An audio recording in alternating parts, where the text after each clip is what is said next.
long as you don't show it to anyone. All right, I will use the mic. I have not practiced with the mic. I usually am just noisy. So first about me, my family moved here in September of 1976, and I attended all the local schools, Sunset, Einstein, Shorewood, all the right ones anyway. And the only time that I really haven't been here or worked here was my time in the military, because it's kind of hard to put a ship in the city. But I spent several years at sea. And when I came back, I immediately started with what is now North City Water District, and was there for many, many years doing basically all aspects of work there, except for office work, because I could not make the computers work. Simple as that, so I stayed in the field more. And I applied to become a member of the customer response team, like I say, in '96, and at the time, the job read very different than what it is now. As I'm sure you're all aware, jobs have a tendency to change a little bit over time. Well, since I've been here, there has been a lot of change. We started out in the city with a very small number of employees, just like 26 actual employees, and a few of the key county that were on contract. And our primary role at that time was to fill a lot of almost administrative jobs while we used contract services from King County. And we began with traffic and public works and code enforcement. Those were our big ones. But as those contracts ended, we picked up, we began a lot of code enforcement, a lot of illegal dumping. We got a little bit into some animal control, not like they do, but just helping out, if you will. The team was 3 CRT reps, an admin, and a supervisor. And it worked out just fine. And what happened was one of our people retired. We had an advancement, and there was a little bit of an adjustment there. So we were 2 CRT reps and an admin and a supervisor. And just recently, as many of you may know, our code enforcement officer retired. So the city looked at the program as a whole and put all enforcement into one department, and I am now the supervisor of that. And it is the CECRT, people call it secret.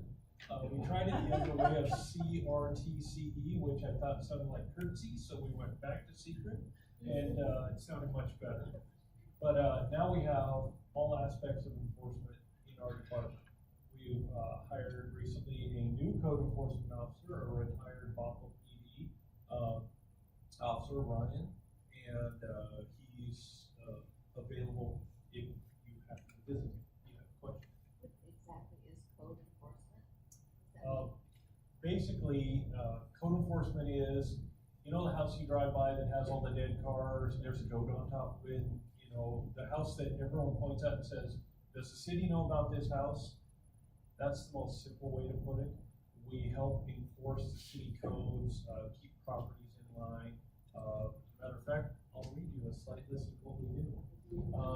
We deal with life safety and environment, working with police, fire, on sometimes an emergency basis, sometimes on a first response non-emergency basis.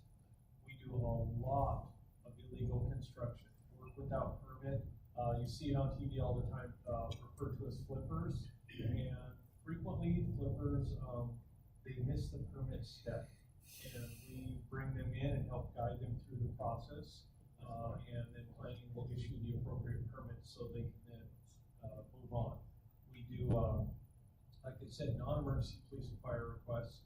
A lot of the code violations we look at are accumulation of refuse, unlicensed inoperable vehicles, parking on the grass, dilapidated structures. They're out there, and people they bring them to our attention, so we do address them. We would also, if we got a call on a pothole, we're going to fix it as fast as possible. And the idea behind that is, if we don't fix it, that means that the roads division has to break down one of their crews to come out and make that repair. So we try to prevent them from having to do that. We receive calls about sidewalks problems, things dropped out there, and when we do an investigation there, and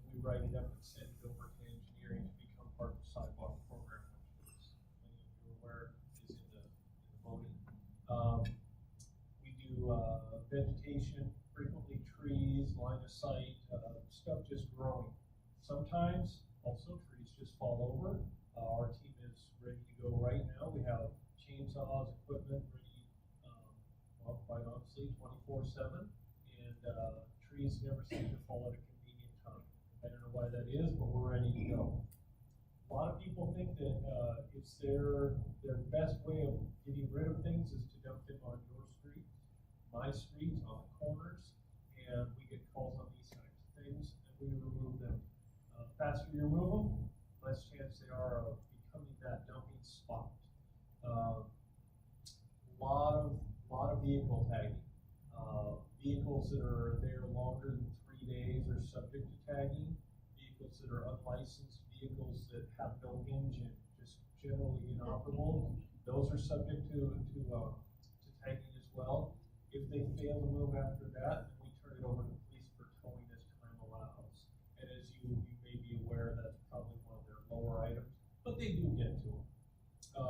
We deal with animals, but not as animal control. Frequently, we deal with the more unfortunate aspect. We get animals that get raccoons, possum, every now and again something very odd, but we try and take care of those and be responsible for those. If it's a domesticated animal, King County Animal Control does it because they have chip readers. We don't. We can try to get the animal back to their owners. So that's the idea behind that. Vandalism and graffiti. Some of you may remember a few years ago we had about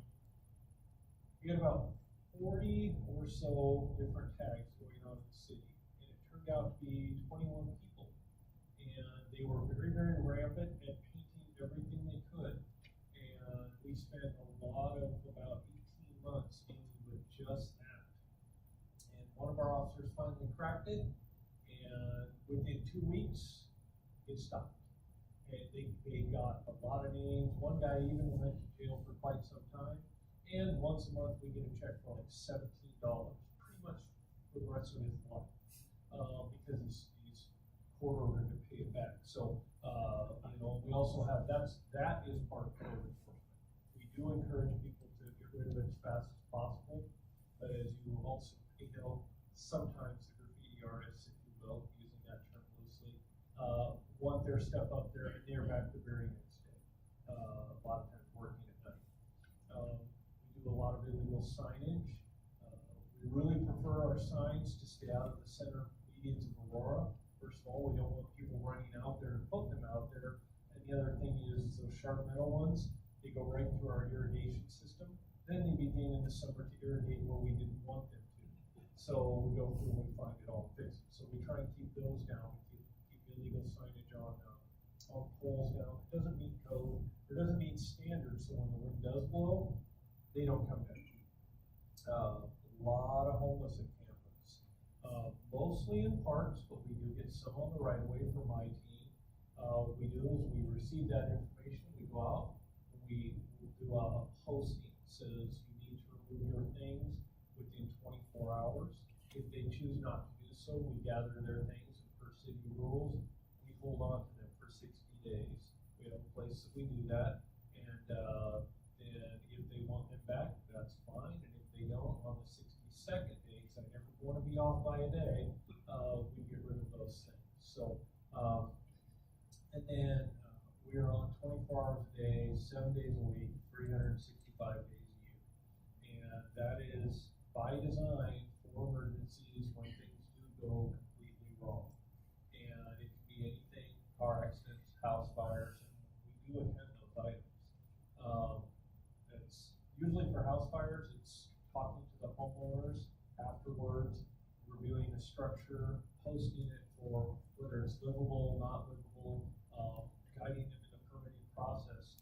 It's a very stressful time for them, so we want to be able to give them that opportunity to get the information. And if they forget it all in that stressful moment, where they have all the information to call us the next day, and we'll work through it again.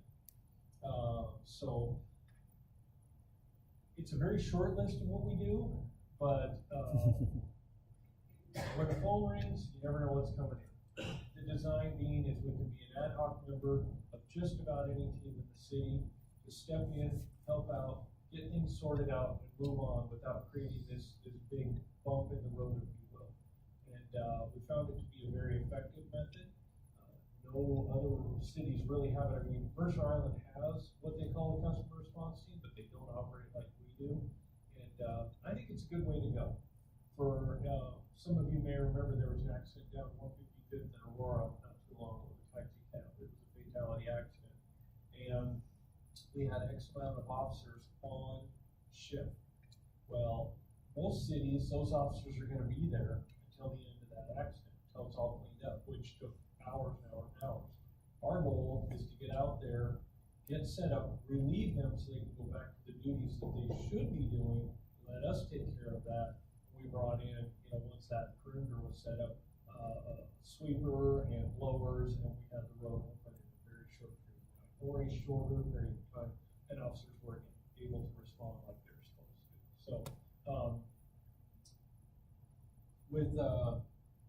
with where we're at today in the revising of the enforcement being under, basically one office, is we have gone through all of the previous 22 years, or going through, it's taken a while, methods, whether it's part of the code enforcement strike 1, strike 2 process, which is trying to help people understand, here is strike 1, you have 30 days to fix your problem. Here's strike 2, you ignore us at strike 1.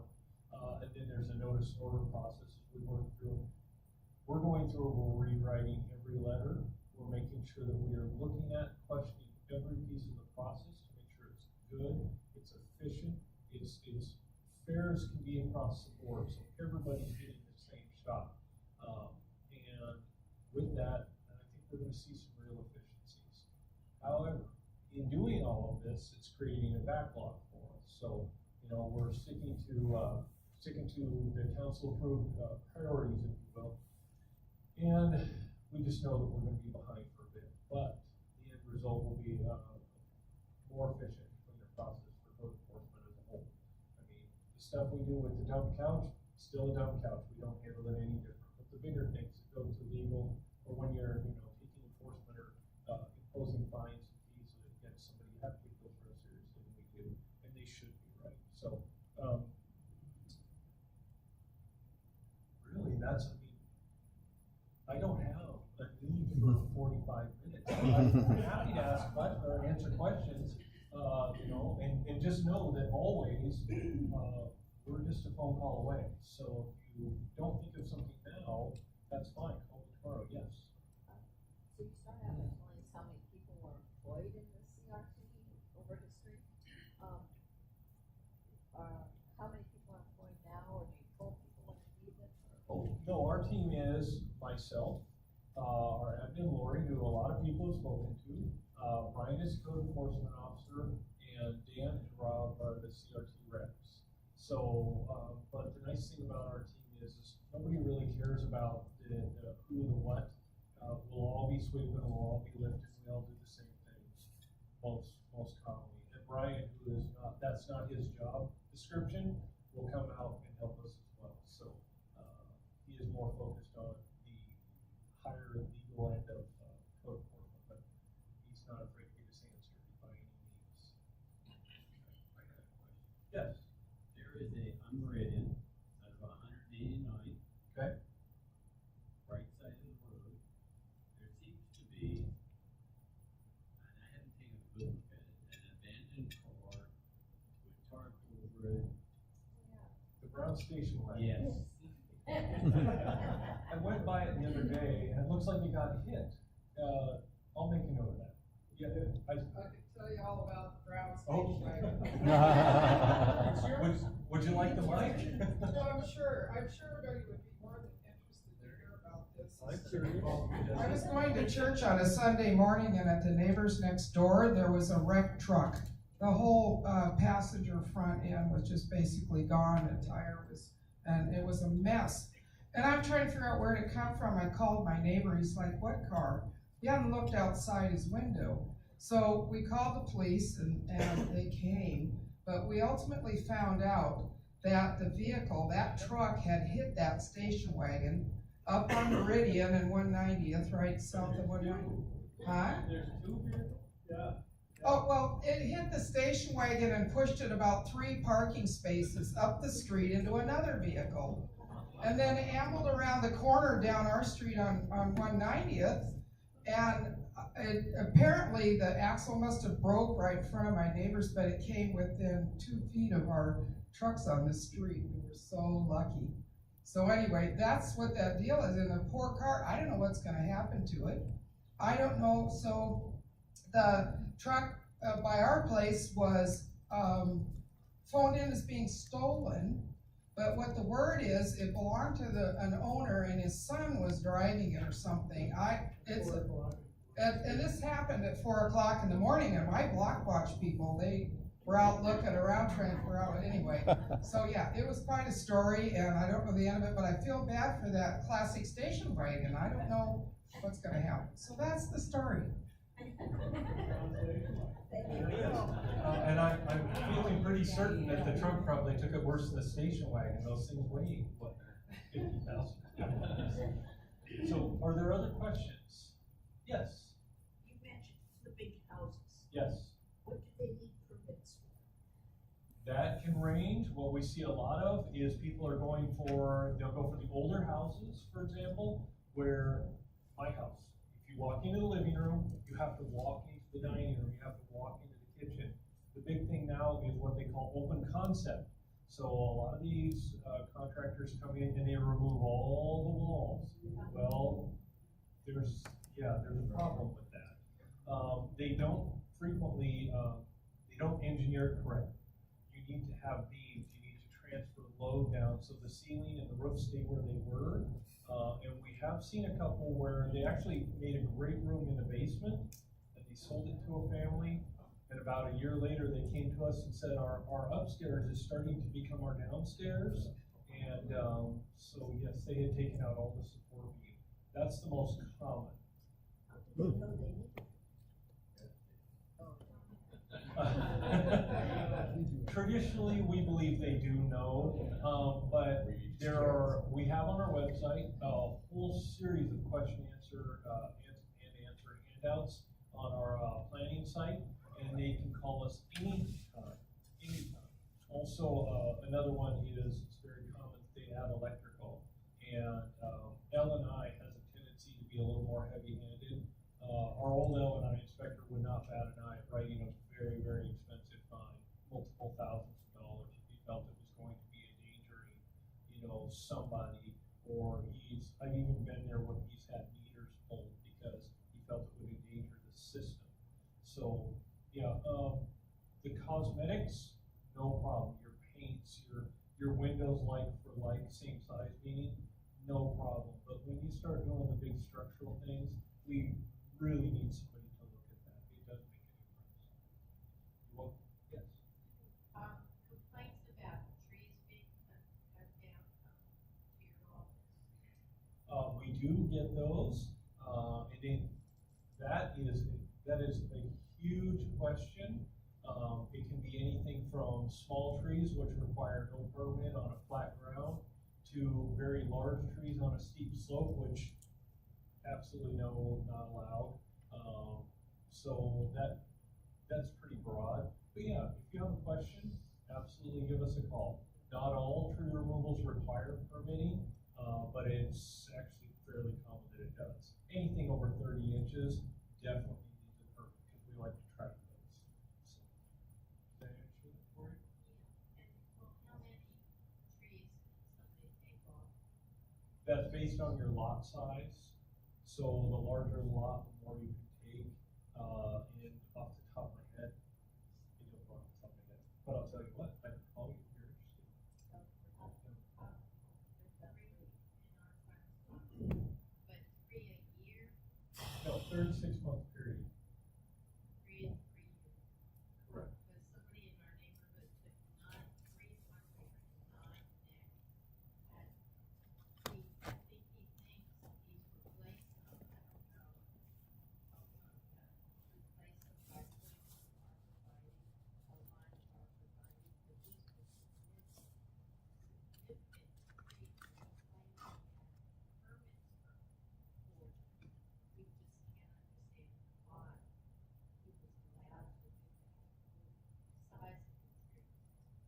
It's a question I don't have an answer for without knowing the property nor the permitting you went through.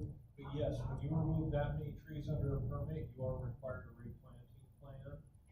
And does an arborvitae equal a huge, significant size tree?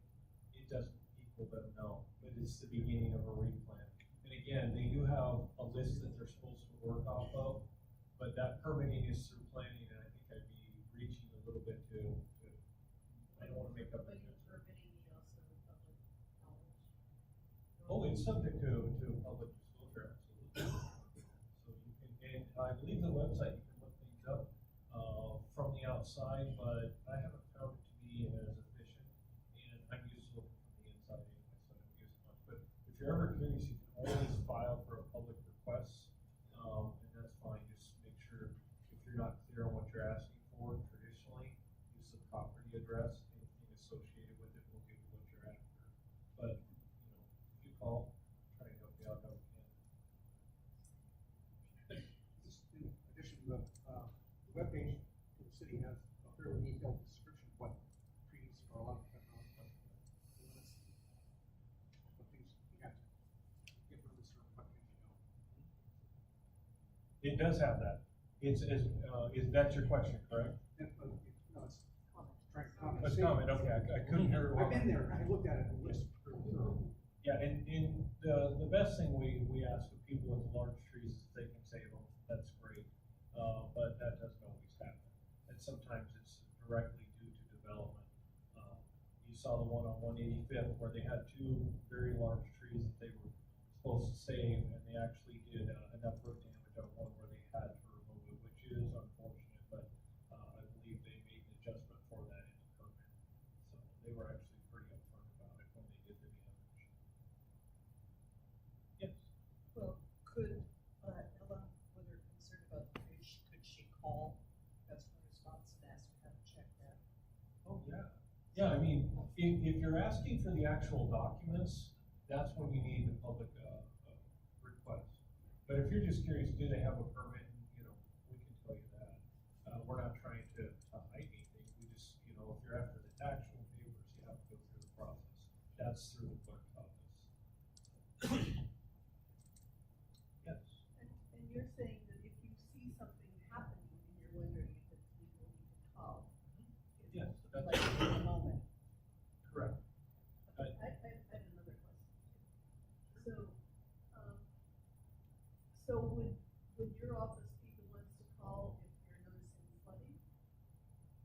Yeah, you can call us, absolutely. It depends on what it is.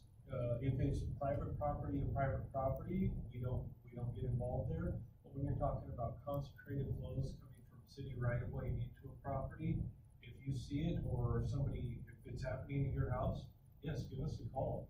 A lot of times it's just a blocked basin and we can clear those. We always encourage people to have a rake nearby at this time of year, but we've been working real hard to get all the leaves up. So, yeah. And if you're not sure, you can call us on whatever you have, that's fine. We get those calls every day. We're happy to take them. However, we'll be out Thursday, Friday. I have the pager though, so maybe not. Yes. Yeah, my neighbor's tree broke in a recent storm and there was a crew out immediately clearing the road, fell across the road. And then the next day, there was a great big, white truck with a cherry picker with a bucket that was cutting. Okay. Is that you guys? If it was on private property, it would not have been us, but our Parks Department does have quite the large bucket truck. And, Impressive. I like being on the ground. I just enjoy being up there. I like my ground not shaking. But, yes, we do have one, and our parks crews who do a lot of emergency removals when you need the bucket truck are exceptionally talented. Very, very good. So, Yeah, it didn't look like something you'd want to be in. Can you also speak about how, the page where you can look and see whether something's been reported or not? are If there's a page where you can see whether incidents have been reported already. you thinking of C-Click Fix? Because, I'm sorry, say again? Yeah, the C-Click Fix has an ability to look at that. But not every incident is in there, and the reason I say that is because, you might get two people, one who will call in and one who will use the C-Click Fix app, and so you won't see it there. We do have, an awful lot of things that you won't find just because they came in, by phone call or by email, or, we even get the occasional letter. So not everything will be there, but if you drive by something and you're curious, again, you can call us. And sometimes it is a duplicate, we've got it, it's moving, and other times it's new, and we didn't know. But yes, you are all the eyes and ears as much as we are, and sometimes we just aren't aware of something. A lot of times dead end streets, you know, but we are working on an awful lot of files, so. Yes, Is the tree that's in the space between the curb and the sidewalk, is that private property or? if it goes private property, sidewalk, and then what they call the amenity zone, that's a city tree, because it's very rare that a sidewalk will cross any portion of private property. Rob, can you explain CSX and all of the ways to contact? And do we have the right phone number? We got 206-801-2700. That is the correct phone number, and that phone number is good 24 hours a day because it goes into a voice tree, which does go into the pager, this little thing right here, and then depending on what it is, requires a response or a return call or a next business day type response. That's one way. We are also contacted by Shoreline Fire or Shoreline Police, so if you happen to call them and they may be responding, they may call us as well. The C-Click Fix app is actually available for phones, and it's designed where you see something, you click on it, and you send it in. It requires a few selection items, but the idea behind it being when you take the picture, it recognizes on the map what's called an XO, which is a point on a map, and it tells you where it is, or tells us where it is. And the thing that's really important there is, and this is mostly fixed, they're still working on it, is people would take a picture and they would go, I'll get to that when I get home. And then we get it and it'll say 737 North 180th. We're like, there's no pothole here. They're like, yeah, it's in the middle of 155th and 15th. Well, how did it get there so they're working on fixing that. So, but we try and keep it to a minimum. Those are our best ways because how many things do you want to remember? That 2700 phone number works all the time. If our phone system completely crashed, we'd be having bigger problems, but that is the most effective way to get a hold of us. What about email? You can email us. It is crteam@shorelinelaw.gov. EAM Yep, and that is accessible through the website as well. at shorelinelaw.gov. Yes. John, assuming that all the paperwork for the city's shoreline would have that number on it. I mean, usually when they list all the departments, They do. Utility works. You guys are in. We're in it. Yes, we are. As a matter of fact, that is the primary city phone number, and it used to be 546-1700 a long time ago, and they didn't. We had to let that number go, so they tried to keep it as close as possible. But yes, we still answer. However, after 5, it goes into a phone tree the way the system works. So there'll be some changes to that coming up as well. Good changes. Yes, sir, in the back. I've phoned in many times for your services and always got an excellent response. Like streetlights, I mentioned to you, up and down signs or damaged signs. I wonder if we could work with the police department. I know they're overstaffed, but like when they're driving around at night, if it's not busy, if you have to notice a damaged sign or street light, I'll just notice it and have the lady over here calling in the city light or up to Public Works to get a response. We've actually been working with police for quite some time, and we frequently will come in the morning, U-turn sign knocked down, they'll tell us where. And the other thing is that we have started on, I'm glad you mentioned that, is if there was an accident, we're charging them for it. You know, if somebody wipes out $25,000 worth of guardrail, that's what insurance is for. We're trying to recover those costs prior to spreading it out through the budget, because we like to recover the costs in an appropriate manner. And that's something we've been working on for a while, so we're seeing a lot more of those, be covered under insurance and claims, so forth like that. Thank you. You're welcome. I was told recently that the Chevron station at 155th and Aurora in the northeast corner has been robbed 3 times in the last 2 months. Do you get involved with things like that and the follow-up procedures or anything?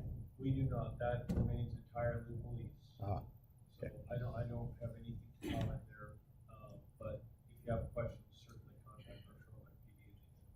Answer as best they're able. If it's an ongoing investigation, they may not be able to say anything, but, that's place to look.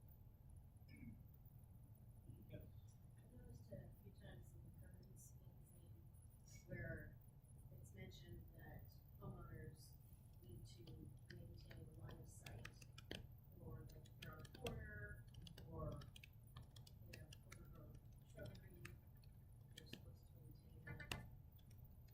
Do we call you folks? Have you send them a notice or? Yes, I mean, if you feel friendly with the neighbor, of course you're gonna go talk to them, but. right, we do talk to people about that all the time. A very common thing we hear from people is, I wish somebody had just asked me, because they view us as being, less than, friendly, even though we are friendly, I don't understand that. But we do want one, right, we do want it, so when you pull up, you can see. We encourage people to, park a little farther down, to cut There's from. a lot of times where a stop sign is way towards the street, and you still can't see, so you stop and then you go. Right, well, and we actually had one of those today where a person called and they didn't understand the stop sign and the stop bar is where you're supposed to stop. And then you can creep forward and look. And if you went forward a couple of feet, you could see great. You were still well back from the traffic portion of the crossing traffic, but they thought that you had to see from right there. That'd be great, but there are a lot of times that there are things in the way. Sometimes we can't move. So we do work on that very common. And when we see brand new fences going up that go right to the corner, and they're like 1,000 feet tall, we talk to those people and say, please bring them back, cut their corners out so they can see. Then you might be seeing a lot of those fences where they'll cut across the corner and have a little split right up. And that's the design behind it, to help them out. Yes. Yeah.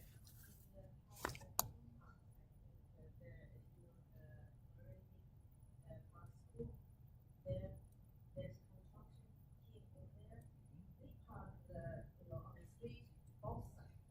And then when we come out, you really cannot see anything, it's really, dangerous for the residents to come out from, VDV, 172nd Street, because both of them, I don't know who I can ask, but I went to the site, asked them, please do not park both sides, you only park one side, make the residents easier to drive out the street. The guy said that, oh, I know that's a problem, but since lots of kids work here, I have no control. So, like a situation like this, we should talk.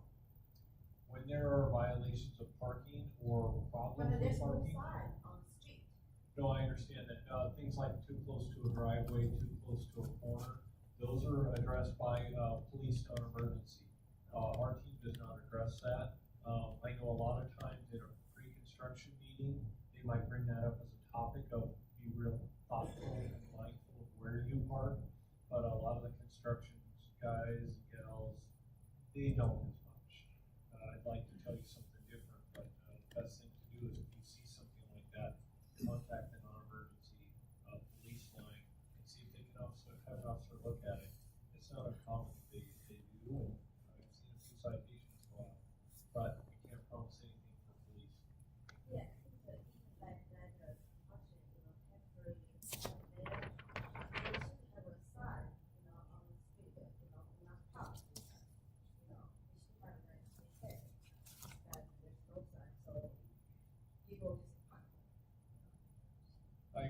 I've seen that as a problem, especially one as big as a school like that. I don't have a very good answer for you, other than if it looks like it is a problem, contact the police. I just don't want to mislead you on that. Yeah. I have some more information for you after the meeting. How about that? Great. Long ago and far away, before incorporation and the CRT team, there was an evil man who lived in my neighborhood. An evil man, and he used police code enforcement as a weapon against all of his neighbors. He lived at the end of a 3-block dead end, and he had called code enforcement or the police on every person on the street. He would call if their car, he would say their car was parked too close to the fence. He would say that they were trespassing on his property when they were just backing onto the street. Some of it was more serious. He claimed somebody was a pedophile. Do you have problems with people who are doing nuisance reports, or do you have a way to combat, or do you have to check out every single call? It's a little bit of both. And the reason I say that is because we do receive calls where you can tell pretty quick that it is a dispute, if you will. And we will tell them that we are not the tool for resolving their disputes. We're not just gonna go knock on the door and make trouble for somebody. And that's something people don't see, is we're gonna tell people, that's not a violation. No, we're not going out there. No, we're not gonna knock on the door and just make trouble because you two are not getting along. And we do see more of that than I would care for. But there are times when they hit the right words, if you will, where we do go, look, but if it's not a violation, we mark it as such and we move on. So we're not big on being another person's weapon. We don't like that. I don't think that's an appropriate city resource response.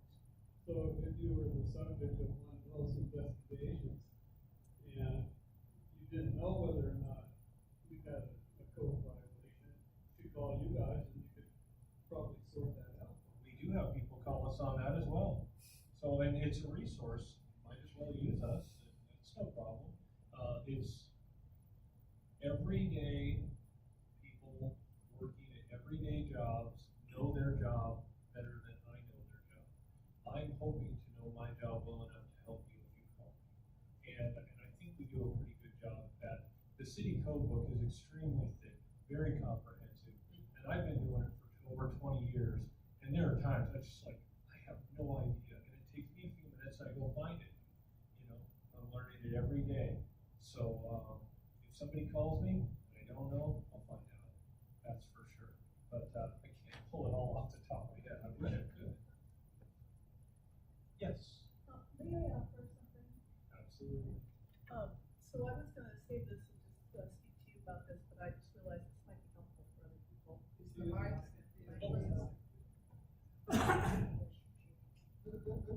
So the issue that you were referring to regarding the parking of the construction people has actually been resolved in the last couple of days, and I understand if you hadn't seen it because sometimes it depends on what time of day you're pulling out. Those cars can be gone because they work early in the morning and they get off early. But what happened there was that we noticed several months ago that this was really a problem, and I went to the parking engineer for the city and I told her how dangerous it was. And so she actually created a new parking plan for that strip of land between 170th to 175th. And so now there is actually, it's mostly no parking on the east side of the road. And it took a while for them to install the signs. So we were waiting and waiting, and it was very dangerous for a very long time. And they finally put the signs up 2 days ago. And so I think you will see that there are signs up now that have orange flags installed on them. And at some point they're going to take the orange flags down, but the orange flags are up right now just to alert people. Really, the signs are up and really don't park here. I saw too, you know, if you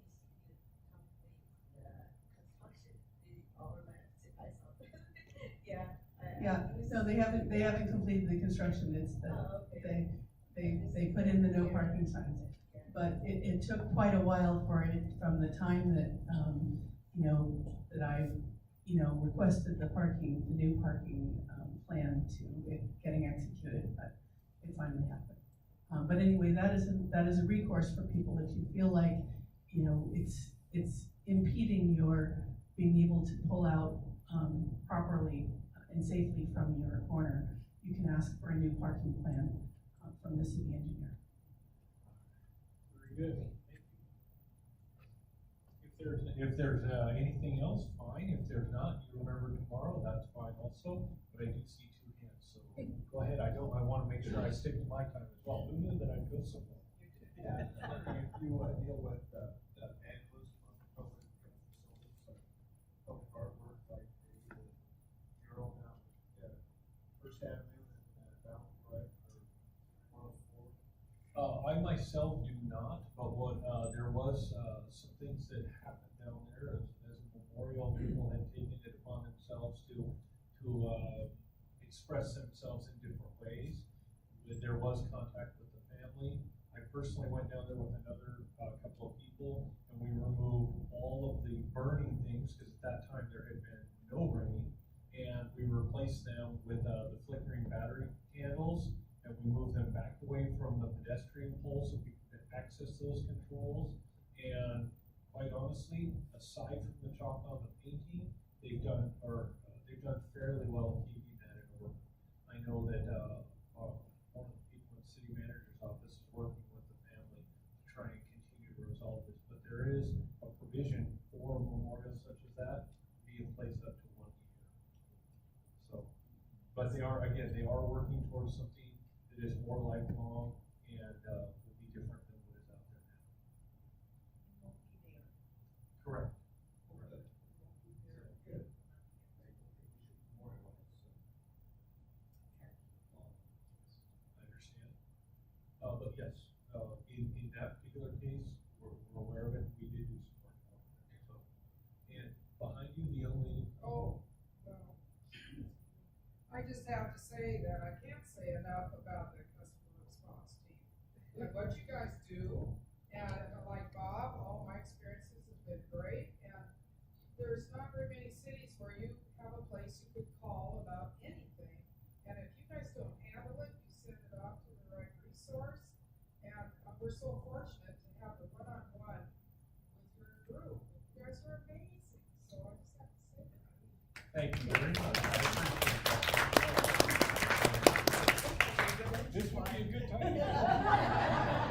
Thank you, and if you'll all, let me, I've got some Thanksgiving shopping to do. I'm gonna go from this point. Thank you very much.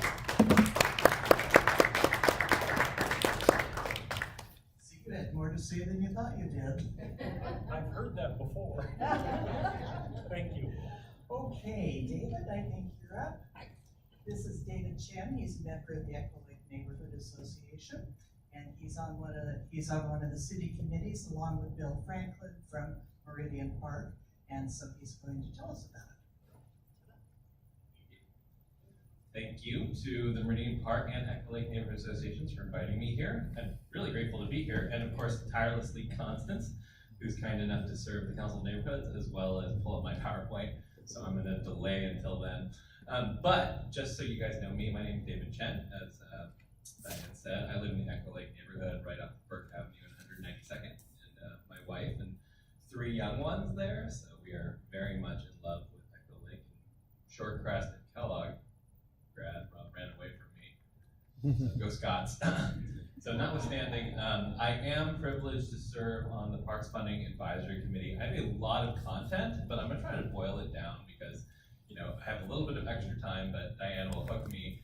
I'm happy to stay behind and catch up if anybody wants to cover some of this additional content, as well as if you have questions, please stop me, raise your hand. I'm kind of like to answer questions as I go rather than have a long sort of Q&A afterwards. So feel free to stop me. Thank you, Constance. Sure, I'm happy to. This is what I do every day, so I'm always kind of laugh when you're like pointing at the screen, clicking. I'm like, it's right there. You gotta click at that thing. Does this have the cool laser pointer? Because that might help. It does. It does. Oh wow. Okay. Wow, that's power.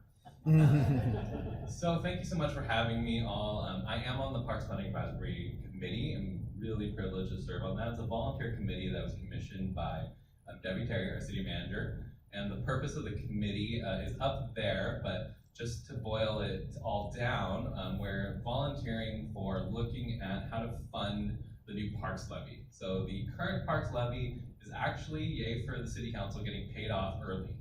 And the parks levy, which originally started, I don't want to get the date wrong, but it was in the mid kind of 2000s, was the parks levy that helped to fund quite a bit of the purchasing of some of our parks and redo some of our things like Hamlin Park and some other things. And it's expiring. We spent all that money down and we were actually paying it down early, which is really great.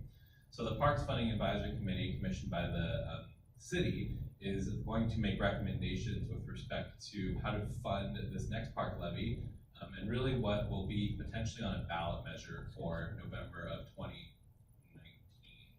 So what that means is that City Council will ultimately take our recommendations and either scrap them or use them. So it could be a lot of good work that's just good work, but notwithstanding, it's a really great project. So the committee purpose, this is actually pulled from our charter, is to make recommendations to the city manager, which we presented to the city council on the priority parks and recreation improvements that ought to be included in the funding measure. And you'll see we are getting a ton of data.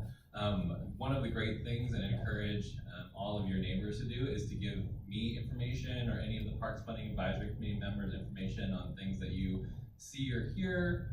Get involved. There will be even on something I'll touch on later, the Community and Aquatic Center, the 28th of November. They're having an open house right here. I highly recommend it. It was well attended last time. It'll be really well attended this time. It's a big project. Definitely needs community input from all of you. And then the dollar amount or range of the property tax measure. That being said, I'm a big proponent of looking at all different ways of funding and alternative models of things. So we're getting a lot of data, not on just a potential property tax measure, but other ways that we could potentially fund things. Public-private partnerships, looking at different funding sources, and the like, because obviously property tax by itself isn't the answer. And then other important considerations regarding any funding measure. So it's pretty generic language, but it's pretty broad-based. So we're getting a lot of detail. We're actually started in, I think, mid-September, and we'll end up finishing our total recommendation in March. So we're right in the middle of it, and we're still kind of in the fire hose of information process. We haven't even gone to the analytics or things yet. So I'm happy to come back if I'm wanted back or I'm banned to share on any information that your neighbors or colleagues or whoever might have. I'm happy to talk through it. Any questions so far? Awesome. Okay, this is really good. This is also from the same document, which was our charter, but what's really fascinating about this was I didn't actually know we had a Park Recreation Open Space Plan. Highly recommend, if you haven't read it, read it, because it is huge and it covers a ton of funding as well as a ton of massive infrastructure upgrades to our park system. I actually love our park system. It's one of the reasons I've enjoyed living in Shoreline all my life and being here, but it's a really robust park system, which is really cool. A lot of great design and implementation ideas, pretty significant aspirational ideas for the next, was that 2017 to 2023, 6 years, that we're looking at, and we're already kind of in it. So highly recommend taking a look at that. There's some strategic initiatives that are relevant to the Parks Funding Advisory Committee. This is the big one, the Community Aquatic Center. As I said, there's going to be a proposal that's already in place. There's an open house on the 28th. Highly recommend you attend. And then, the question for the voters will be, obviously, do we build it or not, but how are we going to fund it? It's a really expensive project for a lot of different reasons that I'll get into when we get to that portion. But just, kind of key highlights, it's potentially an $80 million project. And that's including soft costs, site costs, soft costs being design, engineering, all those things that you think of lawyers. I make that joke because I am a lawyer. And then the other piece, of course, which is the hard cost, purchasing the site. The site right now, they're thinking is right, orient myself, that way. Yeah, I'm like, which way am I facing? That way, the storage court site. So they're looking at buying that, which was a little more expensive than it was in 2016. So they're looking at a $19 million purchase, $7 million of site work, $45 million of building, and then, you know, obviously soft cost work of everything else. So that's real. I mean, it's a tough question, and it's a tough nut to crack. It's going to replace the Spartan Center and you know, the shoreline pool, which is over on the school district property right now. The other one is expanding recreation opportunities. In 2016, as well as I think in 2018, the Parks Department did a lot of surveys. You may have saw some things like the DOT kind of exercise, was a Celebrate Shoreline. They asked people what people wanted. They did a big survey as well, about 1,000 people, and just asking from top down what are people really interested in, and that's where they pulled a lot of this data and information from. So obviously improving those things. Adequate parkland for future generations, looking at actually purchasing or acquiring, enhancing walkability around parks. This is in particular a lot of talk about Shoreview and Hamlin Park for increased walkability and usage of those parks. And then secure stable funding for all the programs with a mix of funding sources. Those are a lot of things like right-of-way improvements, some limited, some are taken by the sidewalks bill and things like that. But also, you know, access to those facilities and making sure that the parks themselves are accessible from lots of different ways. So, any questions so far? Just to talk really quick, huge amount of information, so I'm not gonna go through every single one. You can see just how many park concepts they've been doing. I know that Derek's gonna mention one that I've been working with him on a little later. There's a ton of park concepts throughout the city that we've all kind of been given information on. At the end of the day, we're gonna decide which ones are kind of yes and no's based on some of those things. So if you have favorite parks, please share that information. Please talk about things that are good and bad. There's a couple of parks, that, even on the play structure side, that are pretty dilapidated. For example, Shoreview is shut down right now. They've cut down all the slides because it's a little bit dangerous. They've had to close the slides there, and then Twin Ponds is shut down as well. So, you know, if any of us have children or grandkids, it can be a challenge to find play structures right now. There's a lot of aging ones. So these are the ones that are on the list of potential upgrades. I'm happy to dig into any of them individually. I'll show you a few park concept designs. I just think they're kind of cool. But also, if there's any in particular you want to know about or talk to me about, I'd love to hear your input. Brugger's Bog, you guys know that one. That's kind of here, up here, kind of by Cascade High School. It's actually a pretty wet park. Hamlin, there's a big one. Hamlin North, the other big one. Richmond Highlands, which is over here. And then James Q. Where's James Q? That's next to the freeway. Next to the freeway. Yeah. There's a freeway. It's one of these parks. My math teacher had a theory, because I was terrible at math, which is he called it the big dot theory. So he said, just make the dot bigger and bigger until someone smiles at you. That's my graph, yeah. Hillwood Park, which is in the Hillwood neighborhood. The Shoreview Park, which is the other big one, obviously right by Shoreline. Community College Ridgecrest Park over on that side. And the Westminster Triangle, that's a fascinating one. Highly recommend everyone just drive by it. That's that weird little guy that's not the Denny Triangle. It's actually on the Westminster side right there. And they're thinking about putting a play structure there, which made me go, wow, that seems like a bad idea, but why not? Why not kick a ball right into traffic? So, yeah, Derek. Yeah, I have a question, and it may be off, so we'll give it some other time. But I saw the white signs up on Laurel Bog when I was getting on the freeway the other morning. Yeah. And I did stop because I couldn't to find out what they're saying is gonna happen to Laurel Bog. Yes. Yeah, there's actually a lot of different organizations that are all working together. Some of the road block signs, I'm assuming, are the same as Twin Parks, which is the Urban Forestry Management Program, and that's actually a private-public partnership, which I was talking about. They're trying to redo some of the native plants and increase what's called permaculture, increasing the amount of habitable space for animals and things like that. Cynthia, do you have something on that one? Yes, what's happening at Royal Bog is the wetlands mitigation. Yeah. This part of Sound Transit, because they had to take away some wetlands to the south, so that they're. Yeah, so what Cynthia's saying is that these wetlands that are being lost in the substation areas are potentially being worked on and mitigated through Ronald Bog. So some surface water improvements and things like that as well. So I've never fished in Ronald Bog, I've always wondered what's in it. So this is just really quick. I don't want to get too stuck in the details. That's my job, not yours, but you can see some of the total overall costs of what the things that are potential investment opportunities that we're looking at. We're, 5, 10, 15, 20. I haven't added them all up yet. We have cost breakdowns specifically on each one, but you can see that a lot of these projects are pretty significant. A lot of them have some really big improvements on them, a lot of big changes, and all of them really have a lot of energy and thought that been put behind them. Not to say that any one of them is good and bad, just want you to know that we are talking a very significant amount of overall money that we want to steward wisely. So, yeah. How did some of these park improvements come to the attention of you? They didn't come to our attention. Ultimately, they came to the Parks Department attention. The Parks Department put this together. And I think they're really concepting everything right now because of the levy. So it's kind of like, okay, dream as big as you want to dream, and then the Parks Funding Advisory Committee is going to, for lack of a better term, call that down into really talking about what are things that we're improving and talking about. We haven't even done that work yet.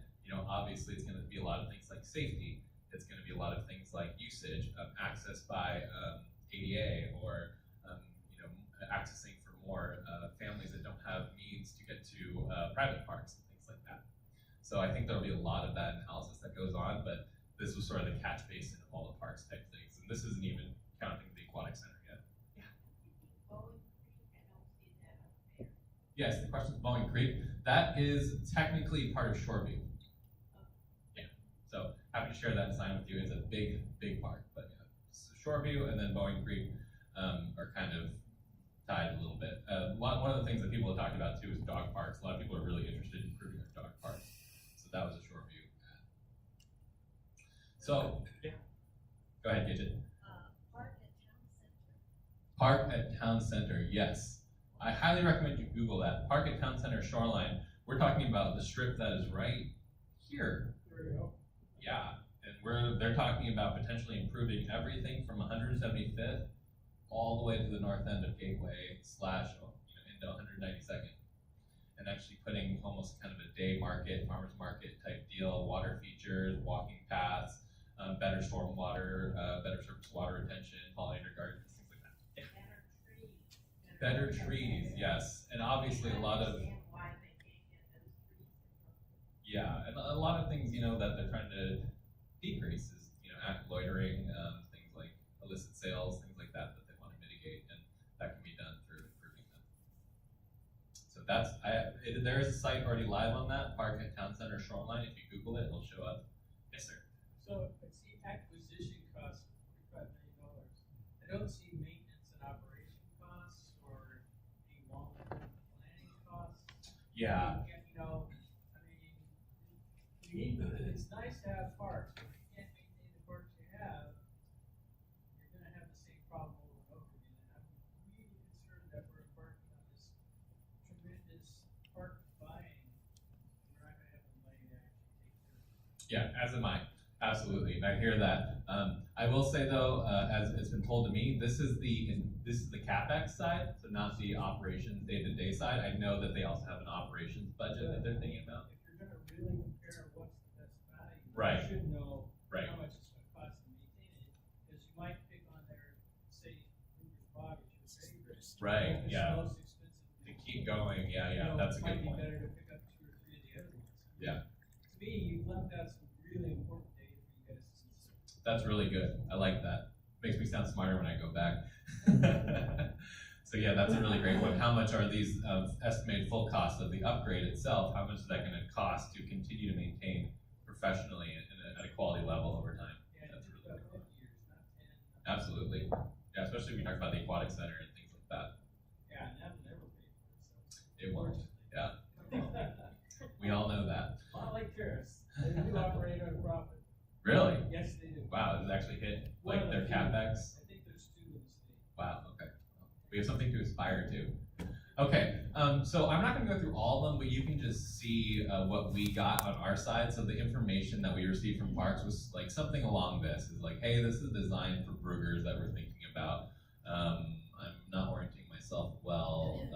This is the parking lot on that side, and then the play structure, which is pretty wet right now, and then this is the side that kind of Aldercrest is on over here. So north is sort of, I'm sorry, I'm doing this in a spatial thinker that way.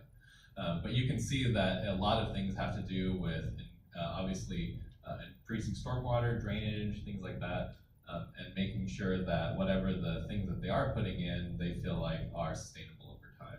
So, they're pretty big categorical areas. Does stormwater costs come out of the surface water management budget, or do they come out of the parks budget? So the capital improvement is going to be taken by the parks budget, and then the operations cost might come out of stormwater. So this is Hamlin Park. This is a big one, but we all know and love Hamlin, and this is the drive coming in, and this is the baseball field. So north is kind of this way. I wish they oriented in the same direction. But you can see like there's some pretty significant improvements. I mean, they're talking about not only clearing trees and moving things around, but really creating a lot of open space and play structures and what they call activation sites, the things for people to do, play with, and see. Happy to talk through any of them in particular, but obviously it's just a huge amount of data that's coming at us right now. So this is another Hamlin Park version. This is more of the walking path type. You can walk your dog, take a morning walk, and I think a lot of these improvements have to do with safety and dumping as well. They're seeing a lot of sites that people are kind of using to put stuff in mattresses and stuff like that. Yes. Big difference in the amount of trees that would be cut down from one version to the other version? Actually, I apologize. This is two sections. Yeah. So this is Hamlin Park North, which is the more wooded side that we kind of know and love, the much larger side. So thank you. The question was, why are they so different? They're actually two different sites. This is the other site, which where the current baseball field is, and the current picnic shelter and things like that. So yeah. Hillwood Park is another example. This is more of a very heavily utilized park where you'd have a lot of ball fields, a lot of play fields. I think Cromwell is kind of a shining star for them. They really thought that Cromwell went well, and people are using it well. So yeah, I'm getting a lot of faces. Yeah, right. So I don't have my landscaping design credentials, but notwithstanding, that's sort of the model, which is kind of an open space, nature-focused park. So I'm going to jump into the community center unless anyone has any other questions, because I know that people are probably really interested in this very large and very interesting project. Have a cursor. Oh, there it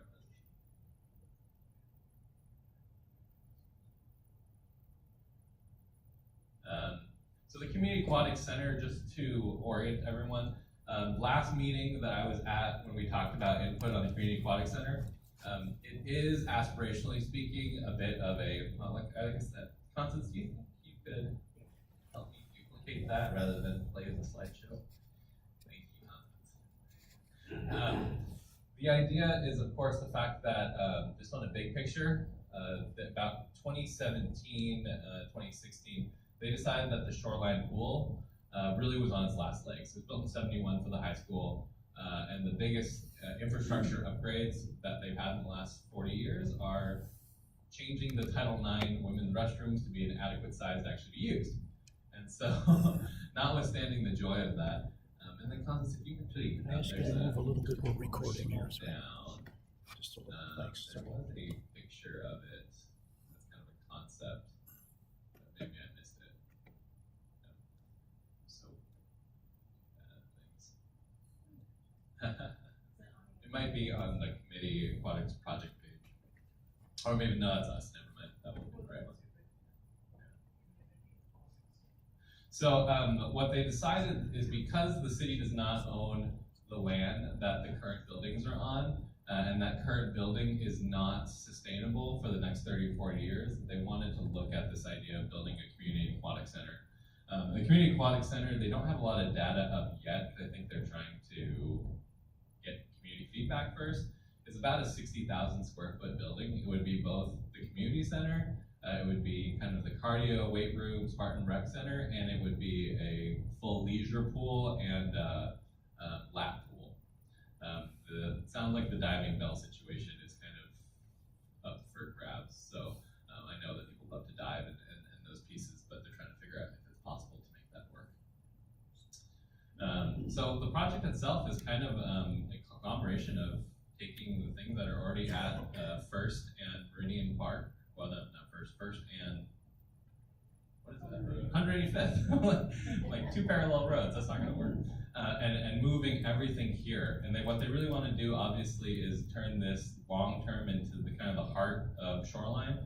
Everything from what Marilyn Greyer is gonna do down at the Sears complex, all the way up to here, where a lot of the service buildings and all of the corridor and the services are right there. So one of the things they're really looking at, hey, thanks, that's pretty cool. Not sure what one I'm looking at. I think I led Constance astray, so I apologize for that.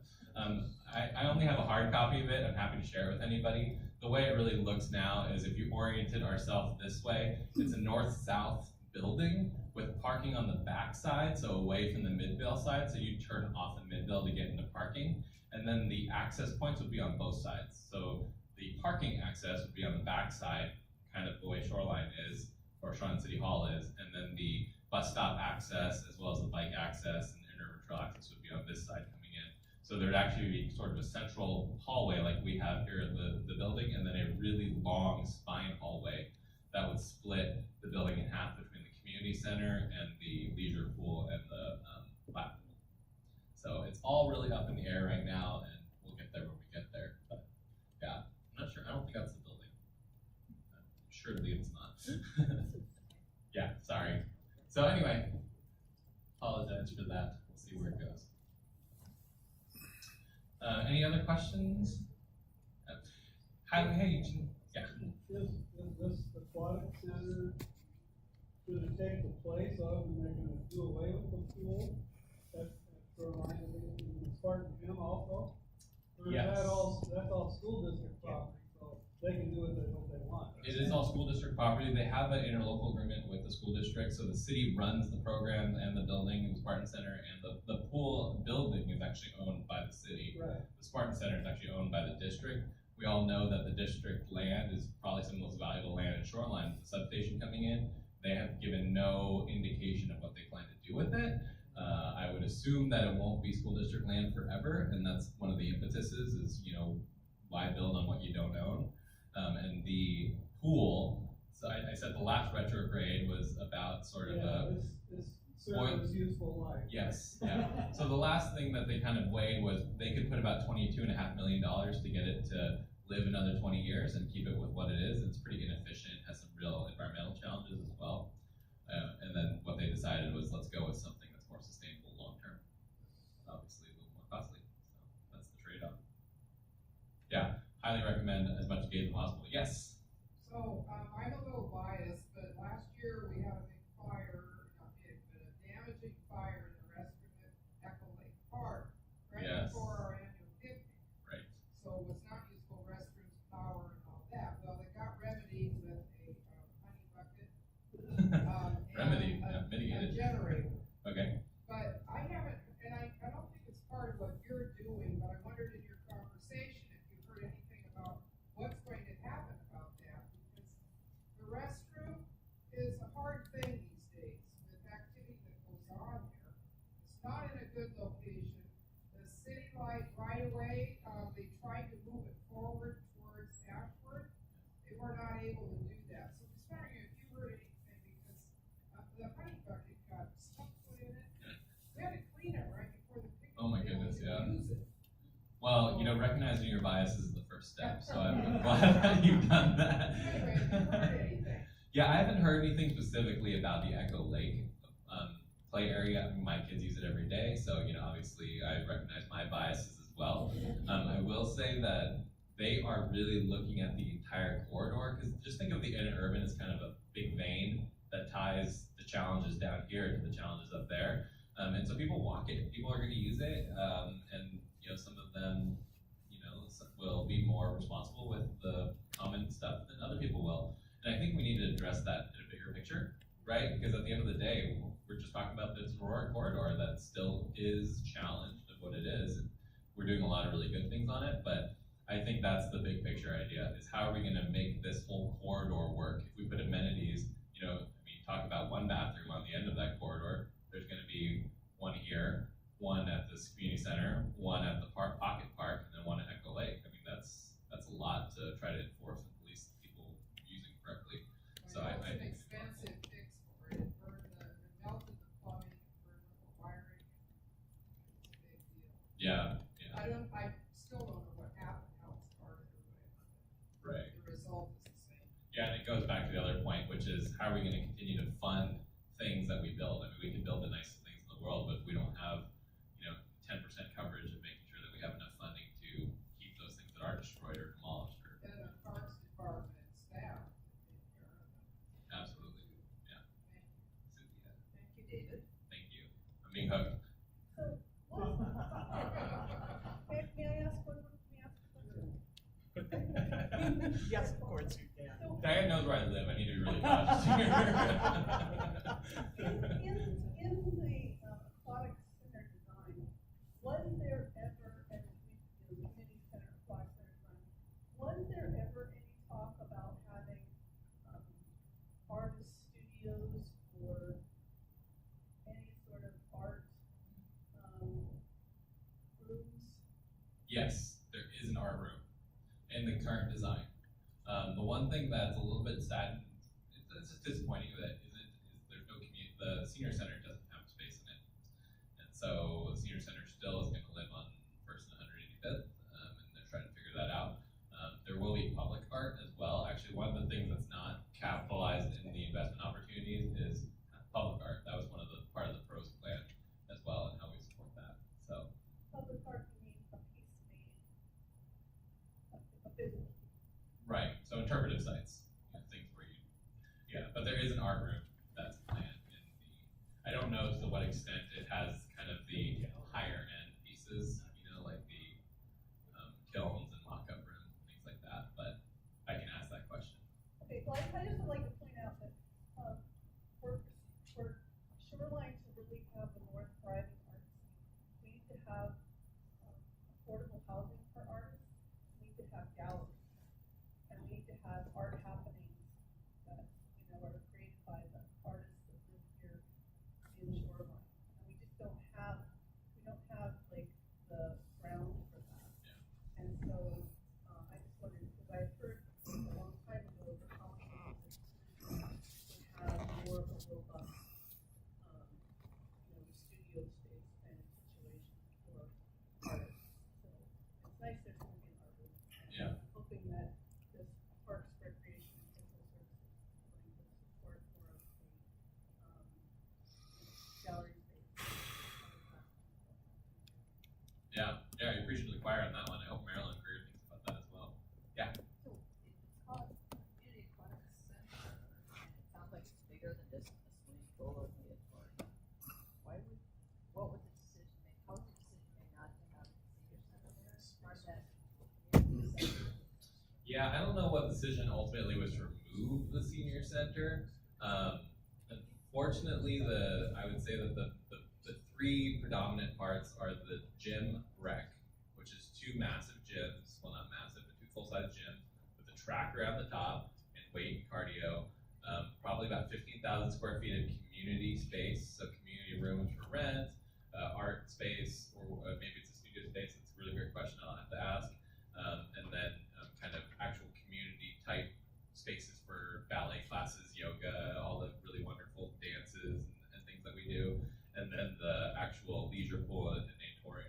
I think that they really had to decide with the budget that they had, because they sort of started with the budget and then decided what they could build, that in order to have a full community center, it would be a pretty significant cost. I would have to verify though why they pulled it. But the community center at the current site's actually pretty large, so it would be sad to lose that, let alone try to get it into something smaller. Well, thank you very, very much. Yes, thank you. Hannah, would you like to come up? Hannah King Yankee, is that right? Is a resident of the Echo Lake neighborhood, and she is a gardener extraordinaire. And she's actually been working on Gruber's Bog a lot, along with Marla Teague and Tulio from our, what was her name? Oh my God, Marla Tulio from our neighborhood. But Anna has a new wonderful project that she's going to tell us about. Do you have her set up?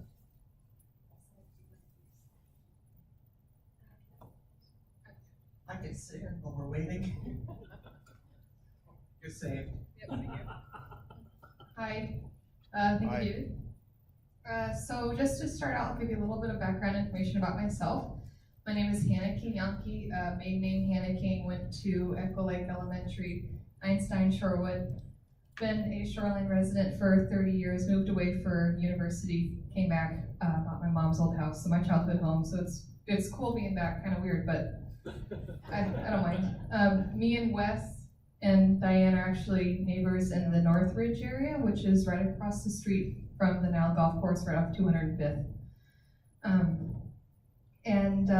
Just after kind of growing up and falling in love with gardening and living in such a great city that has opportunities like the grants, the environmental mini grants that any community member can fill out, kind of coined this idea on Nextdoor originally back in January of 2018, so about a year ago. Just, pollinator garden for Shoreline, is anyone interested? What do you think? A lot of people were very excited about this project. Initial meeting was at Starbucks. We had about 12 community members show up, give their input. And from there, wanted to keep that momentum going. So I'm a founding member of the Shoreline Garden Club as well. And started that. That's kind of where the pollinator garden and returning volunteers came from. And getting a lot of feedback from others as well, which is really nice. I also have I'm gonna hold this up. This is a little excerpt for the Xerxes Society, which is a pollinator-friendly organization. It just says leaves are not litter, and to let them be this fall on paper weight so you guys can see it. Okay, also I'll be passing around some other pollinator information. Just real quick, some people might be confused, what is a pollinator garden? And pollinators are not just bees. There are wasps, beneficial insects, beetles, even bats, hummingbirds, butterflies, all these insects that really need our help right now because there's, colony collapse disorder. A lot of native pollinators are in decline. I think the bumblebee was just considered endangered, which is really sad and scary. And so just kind of a huge need on my heart for this project. We'll begin. So this project, it's been kind of a year planning and filling out the grant and going back and forth with Rika. And she retired, so Cameron Reed took over and he and I have been communicating. And met with Tony Hamilton, who's the park management senior park guy. Yeah. And we were walking along the 195th bike corridor, which is the connecting bike corridor between Burt Gilman and the Interurban Trail. And just kind of walked and picked out a really nice site. He's like, right here works, no trees. And just kind of started plotting stuff out with him and gathering volunteers. And this was planting day on November 3rd this month. We had over 21 volunteers give 63 hours, which was huge. Everyone showed up with great attitudes. It was like a sunny day. Everyone was smiling, ready to go. We had coffee, we had cookies, it was great. A little wet, but not cold. Marla Tulio was there, Jean, and Wes all showed up. And huge amount of help, huge amount of work. I didn't really dig much, not a baby. But it was still a great day. We got all of our plants from Go Natives, which is a Shoreline local nursery. They all have native plants, 200. Everything from shrubs to ground covers. And that's just what the plants look like staged. This, the picture on the left is facing 195th towards Echo Lake Elementary. And then the photo on the right is heading towards 5th Avenue.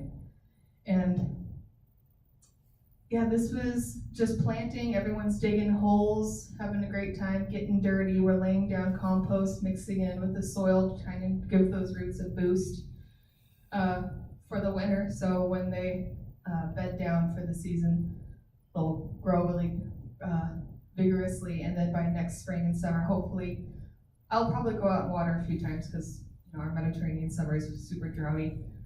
We'll need it. But hopefully we won't need to do that too much because that's going to be a lot of work. There's Wes in the white sweatshirt trying to pull apart some 5-gallon buckets with a neighbor, Matt. I was able to get a shot of that. I was really happy with that. And let's see. And so after we staged out the plants, planted everything in the ground, we came back with burlap, which is going to suppress the weeds, suppress the grass, hold all the compost in place, prevent erosion, and it will decompose over time. But it's just jute fiber. And those were donated by Cascade Coffee Company up in Everett. If anyone needs that source, they have free coffee bags on the northeast side of their building. Tons of burlap that anyone can come and just grab and load up. And yeah, sorry, this was the slide describing that. But yeah, it does a lot of good things, and also helps build the soil because of it decomposing over time. So it's better than plastic, better, in my opinion, it's one of the best things. And then just with mulch on top, some wood chips, can't go wrong. And the city provided the mulch, which was nice. We ended up spreading the entire 15 yards, nothing was left. And this is what it looked like completed. Just a nice, probably about 150 feet long strip of sod was turned into a nice native pollinator garden. Chris Roberts, the city's previous mayor, was actually running by and gave us a thumbs up, which was kind of cool. And Kirk Peterson is another city official who came by and just kind of checked everything out, just wanted to know what was going on, liked what he saw. There was only one complaint by a grouchy old lady, but it was, yeah, that was it. And yeah, these are the sponsors and endorsements. I'd like to quickly go over just Starbucks donated the coffee, Cascade Coffee donated burlap, Go Natives. The city grant provided all the funds for the plants. However, they did give us a huge discount and provided some plants for free as well. They also said in the spring and summer, if a lot of plants or some plants don't make it, or if we need to replant or if we need any other plants, they would be happy to provide those for us. Sky Nursery donated the compost. Echo Lake Neighborhood Association for supporting this project, giving the endorsement, and being such a great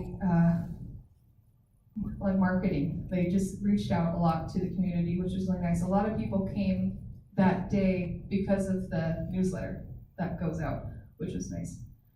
Shoreline Garden Club, and then of course the city of Shoreline for having this wonderful opportunity to do something like this. That was it. And if anyone has any other questions about pollinators and why they're important, I got some flyers, but just real quickly, 2/3 of the world's crops are supported by pollinators. If we didn't have pollinators, we would only have wind-pollinated crops like corn and wheat, some blueberries, but most orchard fruit, blueberries, raspberries, bees. We need bees. And native plants especially are super important because in this particular region, there's a lot of native pollinators that only that will only feed and pupate and reproduce on native plants. Pacific ninebark is just one of the native shrubs that we planted that day, and there's a particular, I don't know if it's a mason bee or a bumblebee, but it will only reproduce and eat the ninebark leaves. And so that's one of the reasons why we put that in there. And then there's a few others. Goldenrod is a really good one because it benefits all pollinators. And so yeah, just really important, really happy to see this project be completed. And then what David was saying about getting more, which would be great. Shoreline's such a green, beautiful city. I mean, this was just kind of a nice touch, but Shoreline's already so green, so it was very nice. Jean? Well, thank you very much for doing this, and we on the board just love to have leaders come through with special projects like this that we only, kind of involved with. So thank you so much, and you have your pending future gardener coming, right? Yep, definitely got a new worker here. All right. Thank you so much.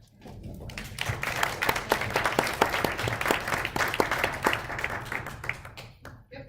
I wanted to know if you're gonna label what the names of the plants so that other people can take that concept and use it in their own rain garden or whatever. Yeah, a great question.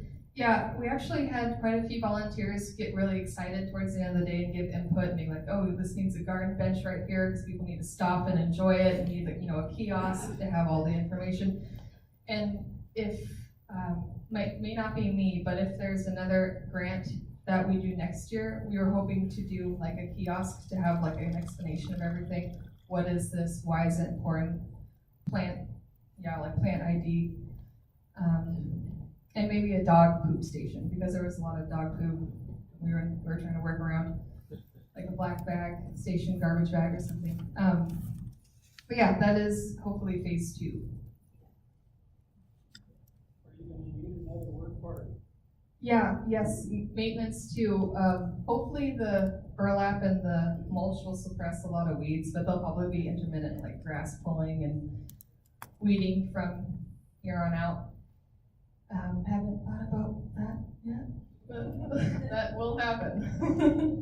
In the spring. In the spring, yeah, for sure. Yeah, that was another part of it is we weren't sure how long it was going to be when we went there first. It was just get the plants in 200, see how far they go. But it would be great to go all the way towards Meridian and kind of have that be a good stopping point, because that's a really long strip. I'm not sure how many blocks it is. But the whole bike corridor, that would be cool to have the whole thing be part of the pollinator garden, but that would be years for sure. You're good. Yeah, I got time. Yeah. So what is it you see, when there's a corporate build and they want to infill with plants and stuff, they run their water lines, their little copper or plastic, water lines. I don't think you have any of those water lines, right? No irrigation there. Right, so the idea is with the plants that you're getting, that you're gonna be able to deal with how dry it's getting these days. So I heard you say something about watering. Is there water available there? Is there a source of water for that? Do you have to go to neighbors? Yeah, I would bring water, because I have a few, it'd be like 5-gallon jugs, or having the city drop off huge garden bags full and then the watering backpack, which would probably happen a few times that first summer. But one of the great things about planting in the fall is that it does give a lot of time for the roots to establish. And the work that me, Marla, and another neighbor, Elna, Barb, I don't know if she's ever been here, Barb Guthrie, but she's a steward. Oh, okay. Former board member. Oh, nice. Okay, yeah. So Barb, the work that we've done at Brugger's Bog, and it is a very wet site, but we've never watered there ourselves, and all the plants have come back from this past summer. The site's definitely more dry, so we'll probably need some watering, but hopefully, because we planted in the fall, we'll have time to establish and be a little bit more hardy. What about rain barrels? Yeah, no, that would be great too, having rain barrels there, like building a little, like having the kiosk be there and then a drain to a rain barrel. That'd be great. Right. Yeah, I know Matt and Marla were talking about they wanting to be involved with building a kiosk if that comes to fruition. But that's another grant. You get accepted. Yep. Holy Ridge Cemetery is the neighbor to that, and I know when we were doing the mural, they had there was a 200-gallon tank on a trailer of water. So might get friendly with them. Yeah. The cemetery, because it's just across the street, Yeah. There's a gate on First there. Yes. And then just drive on over. Yeah, just drive on over to see the garden. Cool. Yeah. Like, come on over, check it out, and bring some water. Bring your 200 gallons. Yeah.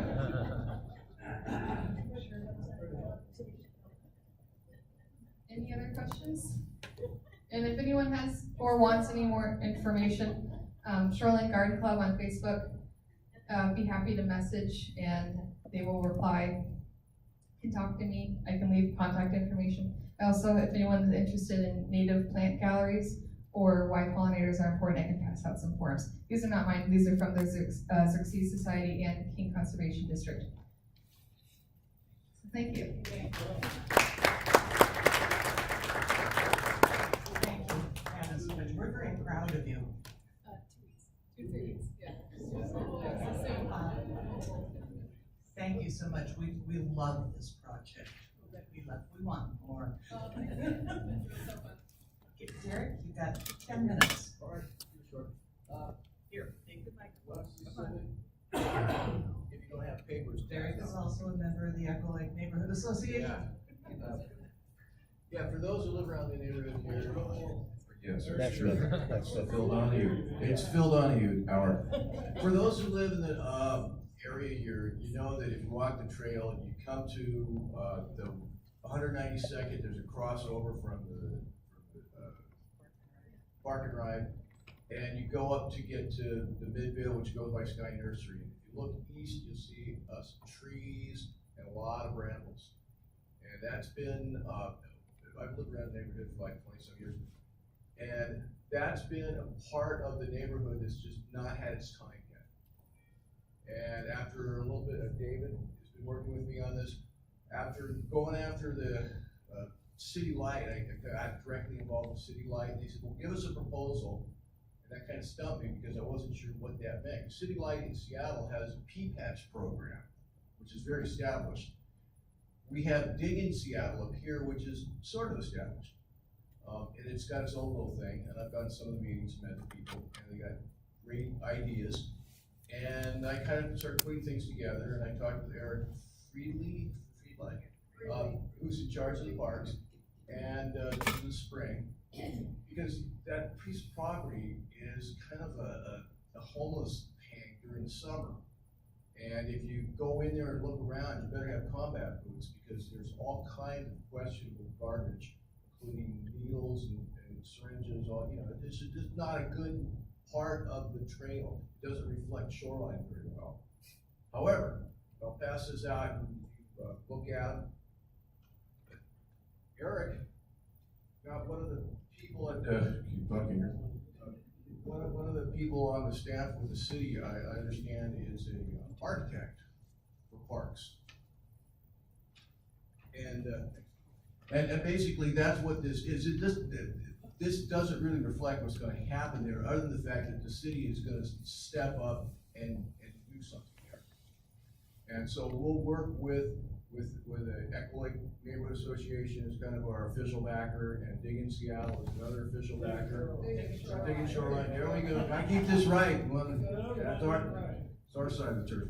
We know the boss of that one. Right. So, but basically that's where it stands right now. As far as I'm concerned, except for the details, it's a done deal.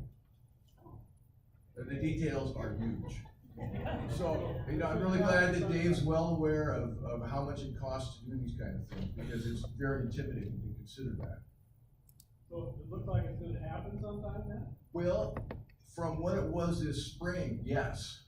Yes, because the parks will, well, here's what happened. I saw there was a movie that Dig in Shoreline presented here, and it was all about all the various gardens around the country, the people who are serving in cities. And I went, well, that was originally what I want to happen here, is because it's got beautiful sun exposure, great place for a garden, that kind of idea. However, first we need to establish ownership of it, and it's owned by City Light. But City Light in Seattle has a long history of providing that property for gardens. So it's already a done deal. And the thing about this corridor that we use for the interurban, it's all part of the same land use deal. This part of the property has just been forgotten about. Well, because I live close enough to remember about it, we're gonna do something with it. And one of the things we hope to do is in December here, between David and some of the other folks that I've talked about this, is hold a meeting with Eric and just lay out the strategies of what's gonna happen, because undoubtedly there'll be obstacles, but at the same time, the Trent development which is gonna happen. They, at a meeting, they said that they would assist us with, you know, earth movers or whatever it is we wind up wanting to do there. And that's only gonna work if we're ready for them when they're ready for us. So that kind of puts a bit of speed, which I like. I like things to happen quickly like that. Once you get the focus, make it happen. So that looks like it was gonna go, and then we'll go out for volunteers. You know, I've kind of been sitting on this thing, not wanting to talk it up too much publicly, because until we actually get it official, you know, but we have the Boy Scouts that said that they'll come in and help clear up that, all the garbage that's in there. There are trees that are gonna die if we don't take the ivy, cut the ivy roots that are growing on those trees. So there's a lot of maintenance. There's the native plants can be put in there. There's just a lot of work, pollinators, all kinds of good things. And if you look at this map, there's a playground on it, which I didn't even consider. And I love that idea. I love the idea of it being a park first, a garden second, because the idea with the garden is we'll hopefully put enough people's input and activity around there to discourage, you know, a homeless encampment, which it is now because you can't see anything. So this will clear it out, open it up, and put in more age-friendly benches and possibly a bathroom. You know, but things like this, one of the things we have to do, we have to work with City Light about what their, you know, one of the things they said when I first talked to them is no permanent structures, which is why that bathroom probably couldn't be moved. So we have to work with these guys, and as far as I'm concerned, you know, I'm all for putting up signs that say, thank you Sky Nursery for helping out, and all the people in the neighborhood here who we're gonna like touch on, come across with what we need to make this happen. So anyway, it's another project, so just keep talking about volunteerism.